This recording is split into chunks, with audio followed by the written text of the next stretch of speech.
It's Thursday, so we all know what that means. Today is Theory Thursday. What's up, everybody? My name is Warren, and thanks for joining me here at my channel. Today we have some great theories lined up. For those of you who are new, Theory Thursdays is a segment I do every Thursday where I pick theories you all submit to me to enter a monthly competition. Each week, you all vote for the theory that you like the most, and at the end of the month, you all vote for your overall favorite theory. The overall theory that wins will win the monthly prize. Right now, the monthly prize is an IMAX gift card, so you and a friend can go see whatever movie you'd like in IMAX. So if you have any theories of your own, don't forget to submit them in the email address in my description for your chance to end up on Theory Thursday. You all voted, and last week's winner was theory number 3, Samuel from Puerto Rico, with a theory on how Avengers Endgame will go down. Congratulations to Samuel, and you are now entered into the pool of champions and are eligible to win the monthly prize at the end of the month. This week's theories are really something. We have some great theories to go over this week. So let's get started. Theory number 1 this week comes from Johan. Johan is 18 years old from Sweden and has a theory about the plot for Avengers Endgame. Johan believes that Thanos, who is currently watching the sunset on Titan II, will reflect on his actions and regret losing everything, as he himself said in Avengers Infinity War, meaning the loss of Gamora.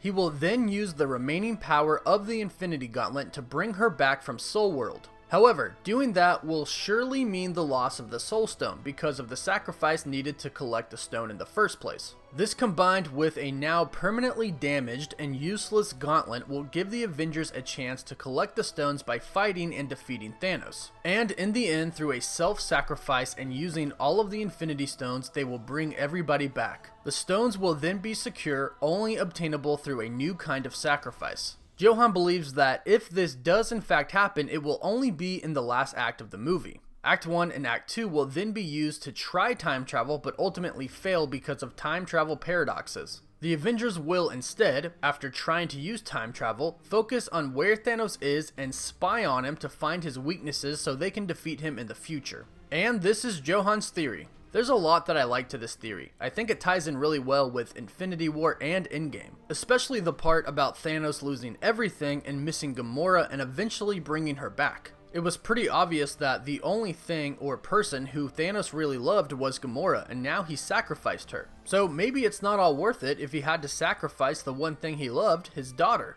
I also think that the time travel paradoxes make sense as well. There's so many things that can go wrong by changing the events in the past. And I do think that the Avengers will try to go in the past, change things, go back to the future, and realize that it's not what they thought it was and they actually got it wrong. And maybe changing the events from the past is not the solution to defeating Thanos. So that's it for theory number 1. Now on to theory number 2. Theory number 2 comes from Mika Quinn, and Mika has a Captain Marvel / Endgame theory. Mika believes that because of the Kree-Skrull War, both factions are looking for powerful weapons such as Infinity Stones on Earth. So that leads the Skrulls to Earth in search of these powerful weapons and the Infinity Stones. The Skrulls get intelligence on the Space Stone, but they're not exactly sure where it is, so they decide to assimilate into Earth's society. Based off their intelligence, they find out that Howard Stark may have the Space Stone or at least knows where it is. And they find out that the Ancient One has the Time Stone. The Kree then find out about these Infinity Stones and send Yon-Rogg to go and get them before the Skrull do.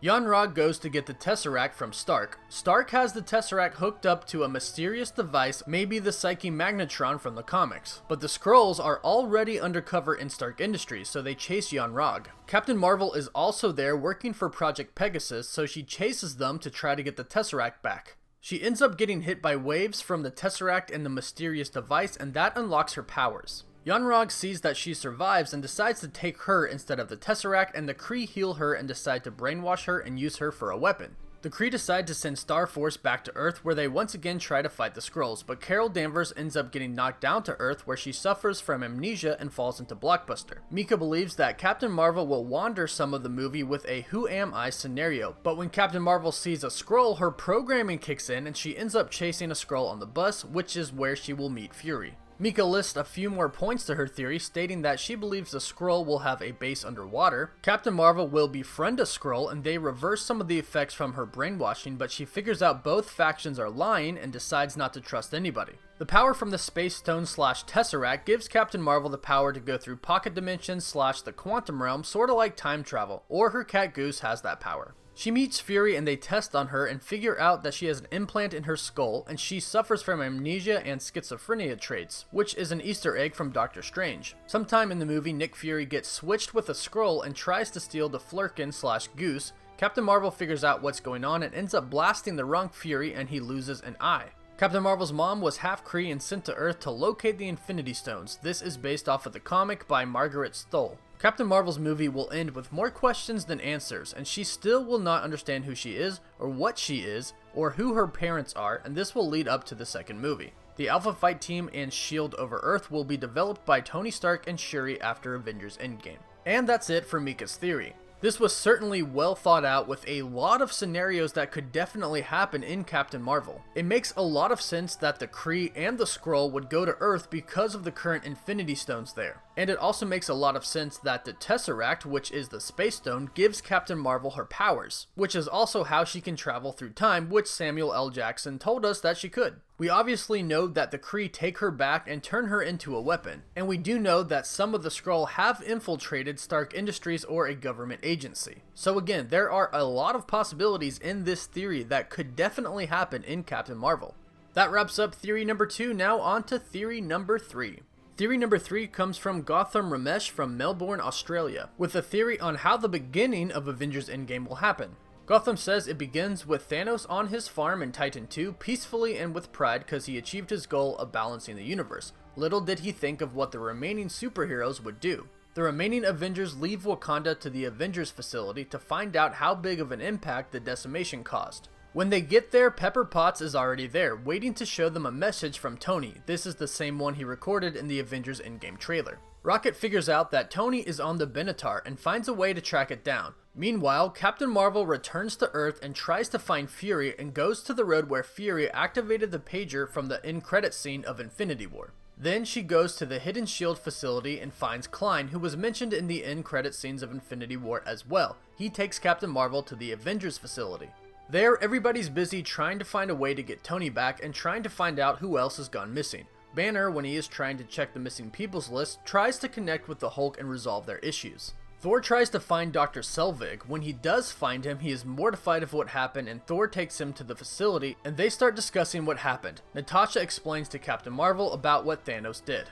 Meanwhile, Rocket tells Rhodey that he found a way to track down the Benatar. Pepper insists that she wants to go with Rocket, and at that time Rhodey gives her a bracelet that Tony wanted to give her, which is the same bracelet from the first Avengers movie which Tony uses to put on his suit, but this time it's the rescue suit. She puts on the suit and then her, Rhodey, and Rocket go into space to get Tony and Nebula, and Captain Marvel joins as well. In the meantime, Cap is trying to find clues from S.H.I.E.L.D. files and archive videos to find more agents to get ready for a war, and then he comes across a video of Ant-Man and shows it to Thor, Banner, and Selvig to get answers. When Tony gets back, he looks quite old due to starvation, and he finds out that time travel is possible thanks to Ant-Man's video. He then tells Banner about Barf Tech, and they try to find a way to reach Ant-Man. Tony then asks Banner to contact Wong and asks Wong to find a way to communicate with Doctor Strange to find out the outcome of what they're about to do. Wong ultimately says no because having that knowledge of the future is too dangerous. And that does it for Gautam's theory. There is definitely a lot from this theory that could happen in Avengers Endgame. A couple things that Gautam mentioned that not a lot of people really think about are Selvig and Klein. We actually know that Selvig survived the snap. We know this from the book Thanos Titan Consumed, which ties directly into the MCU. So he'll probably have a role in Avengers Endgame. Klein is also speculated to have a pretty decent role. He's mentioned in the post-credit scene for Avengers Infinity War and mentioned in the Captain Marvel Prelude comic. And I definitely think that he's going to be the one to introduce Captain Marvel to the rest of the Avengers. And I do think that in some way Wong will figure out how to communicate with Doctor Strange. So that does it for theory number 3, on to theory number 4. Number 4 comes from Thomas Roberts, a 13-year-old from the UK. His theory starts off with Tony and Nebula in space. Tony is on the brink of dying, but he actually doesn't think he will die. Instead, he thinks that a ship with the remaining Asgardians, including Valkyrie, Korg, and Meek, will be beaming a distress signal. At the same time, Tony and Nebula will also be beaming a distress signal, and the two of them will find each other. He says that in the IMAX Avengers Endgame trailer, you can see in one scene there's a bright mysterious light coming from the right side, which he thinks could be the Asgardian ship. He thinks once they meet up, with their combined efforts, they can make their way back to Earth. Tony lives and Thor gets to reunite with some of his Asgardian family. Thomas's theory is short and simple, but he could be onto something here. We just got some Avengers Endgame toy leaks, and one of those was a toy for Valkyrie. So it does seem like Valkyrie will be making an appearance in Avengers Endgame, and perhaps she's the one who saves Tony in space. So that does it for theory number 4. On to the final theory, theory number 5. Number 5 comes from Susan Dolan, and Susan has a theory on what villain is going to pop up in the post-credit scene of Avengers Endgame. Susan says that all of the villains that have been mentioned for the post-credit scene of Avengers Endgame are owned by Fox, not by Marvel and Disney. Disney did buy Fox, but the deal is not completely done yet. There's still a lot that has to happen, so Susan says that the villain that will appear in the post-credit scene of Avengers Endgame will have to be currently owned by Marvel and Disney. And she has 6 names of villains who could appear in the post-credit scene for Avengers Endgame. 1. Mangog. 2. Kang the Conqueror. 3. The High Evolutionary. 4. Archon the Magnificent. 5. The Sons of the Serpent. 6. Namor. And she says that she expects Namor the Submariner to be in the post-credit scene of Avengers Endgame. Susan makes some really good points. The Fox deal is not done yet. They can't use characters that Fox owns in the MCU yet. And Kevin Feige, president of Marvel Studios, has even said that they do have plans for all the characters entering the MCU, but nothing has even started development yet. So we are a few years out until we'll see some Fox characters enter the MCU. And Marvel Studios has teased Namor a little bit, so it's very possible, and that could also be a movie that could rival Aquaman. So Susan has some pretty good points for her theory.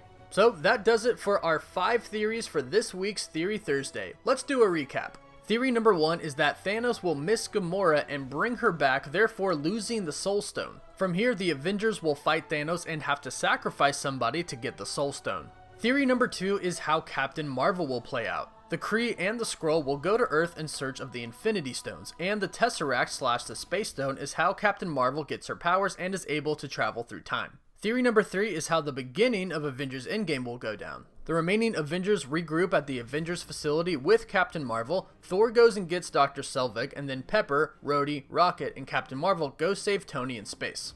Theory number 4 is that Valkyrie, Korg, Meek, and the rest of the Asgardians that survived will find Tony and Nebula. They will save Tony, and from there they will all go back to Earth and regroup with Pepper and Thor. And theory number 5 is that in the post-credit scene for Avengers Endgame, we will be introduced to a new villain, and that new villain will have to currently be owned by Disney and Marvel. And this theory states that that villain will be Namor the Submariner. So there you have it, the 5 theories for this week's Theory Thursday. Be sure to vote on which one was your favorite. And if you have any theories of your own and want to enter them for a chance to end up on Theory Thursdays, you can send them to cosmictheorythursdays@gmail.com. The email and the instructions are in the description down below. Again, I want to thank you all for supporting my new segment, and if you're new, be sure to subscribe to my channel so you can stay up to date on all Theory Thursdays, Marvel, Avengers Endgame, and all things superhero. As always, thank you all so much for watching.